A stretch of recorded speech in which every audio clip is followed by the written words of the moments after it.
While everyone's eyes have been glued to the war in Iran, something pretty serious has been quietly brewing on Wall Street. And it's a threat that could send ripples way beyond the trading floors, potentially hitting every single one of us. So let's break down what's really going on. Now, this isn't just some random person speculating. That warning, it's coming from Lloyd Blankfein, the guy who was literally running Goldman Sachs during the 2008 financial crash. So when someone with that kind of experience says they see trouble coming, it's probably a good idea to pay attention. So that's really the big question we're going to dig into here. What in the world is going on? How are all these pieces connected? And, could the turbulence on Wall Street actually find its way into your 401k? Okay, so the story really kicks off in this massive, but kind of overlooked, corner of the financial world called private credit. And the source material we're looking at points to this as the first domino, the one that could set off a whole chain reaction. So what on earth is private credit? Well, to put it simply, it's when these financial firms that aren't regular banks lend money directly to companies. You can almost think of it as a shadow banking system, one that operates with way fewer rules. And we are not talking about some small niche market here. This is a $3 trillion industry.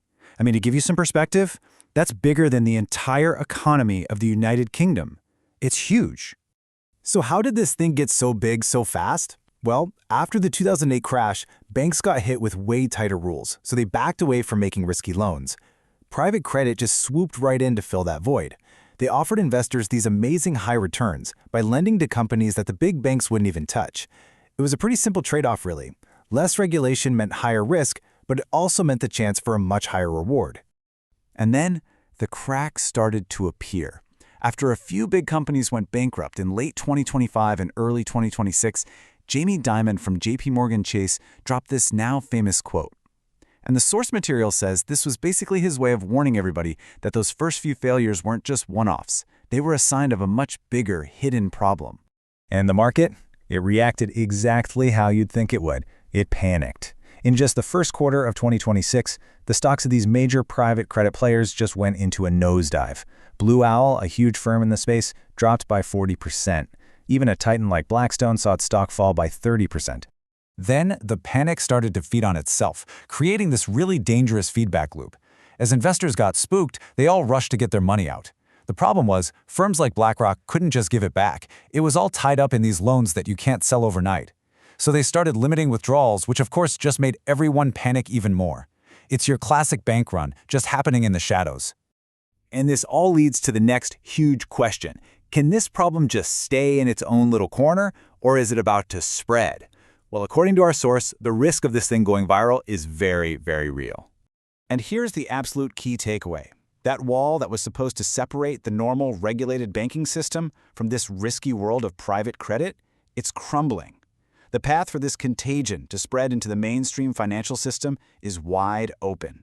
And here is the number that really puts a fine point on that risk.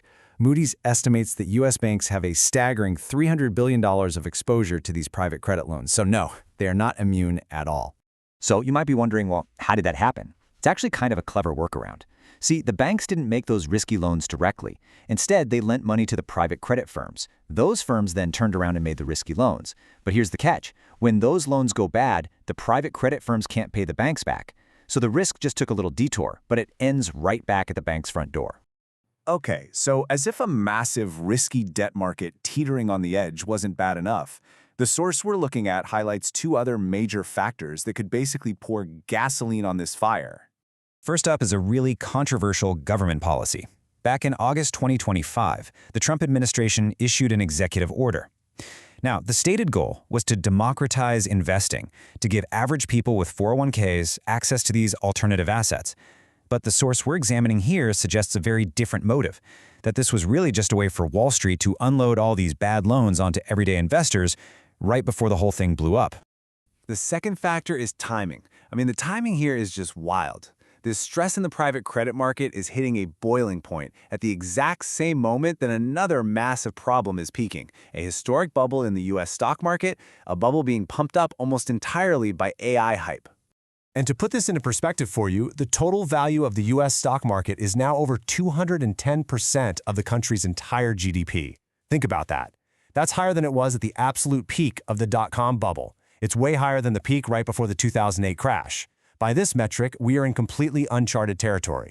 And if you want a statistic that'll really make your jaw drop, listen to this. It's from a Harvard economist. In the first half of 2025, over 90%, let me say that again, 90% of all U.S. GDP growth came from investment related to AI. It's basically the only thing propping up the entire economy. So now you can really start to see how all these pieces are connected. A lot of those companies struggling to pay back their private credit loans, they're older software firms that are getting crushed by the AI revolution. Meanwhile, the AI sector itself has ballooned into this bubble, where just 7 companies are worth more than the entire stock markets of Europe or China. If that bubble pops, the fallout could be just massive. So, let's recap. We've got a crisis brewing in private credit, and we have a historic stock market bubble just waiting to pop. But our source points to one final ingredient that could mix all this together into a perfect storm. That final factor is the massive economic shockwave coming from the war in Iran. This isn't just a political crisis over there. It's causing the largest oil shock in history, and that threatens to bring a huge wave of inflation roaring back, right when the financial system is at its weakest point. And the scary part is that none of this is happening in a vacuum. These things are all overlapping and making each other worse. The financial weakness started showing up in late 2025, and just as things got really hairy, this massive external shock hits the global system. So to boil down the argument from our source, this is the perfect storm scenario. You have 3 huge threats all converging at once. Threat number 1, a default crisis in private credit. Threat number 2, a massive bubble in the stock market and AI. And threat number 3, a global energy shock that's pushing up prices on everything. And all of that leaves us with the final and most critical question posed by the source material. With all these dominoes lined up so perfectly, and with all this pressure building, you have to wonder,